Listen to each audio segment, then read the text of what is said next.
त्या अपघातातील मृत्यूची झुंज देणाऱ्या 15 वर्षीय अरबाजचा देखील मृत्यू।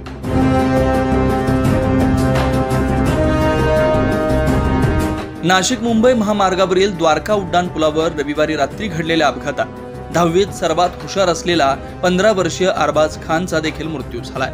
अरबाज गेल्या काही दिवसापासून जिल्हा रुग्णालयात मृत्यूशी झुंज देत होता, मात्र बुधवारी रात्री त्याची प्राणज्योत मालवली। या घटनेनं मोरवाडी शोककळा पसरली आहे। रविवारी कारणाचं जेवण करता सर्व सह्याद्रीनगर येथील युवक निफाड धरणगाव येथे गेले असता परतत असताना बेधुंद टेम्पो चालक व रस्त्यावर उभे असलेल्या सरांच्या ट्रकमध्ये अपघात झाला असता एकूण 8 व्यक्तींचा यामध्ये मृत्यू झाला।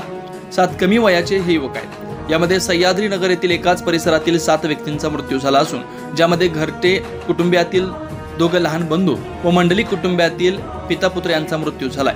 या घटनेनं सह्याद्रीनगरवर देखील शोककळा पसरली आहे। अरबाजच्या मृत्यूसमयी आज त्याच्या शाळेतील शेवटचा दिवस होता। मार्चमध्ये परीक्षा होती आणि 10वीच्या विद्यार्थ्यांमध्ये अरबाज हुशार विद्यार्थी असल्याचं बोललं जात होतं। या घटनेनं त्याच्या शाळेतील विद्यार्थ्यांनी दुःख व्यक्त करून श्रद्धांजली वाहिली आहे। नितीन पाटील, सिडको।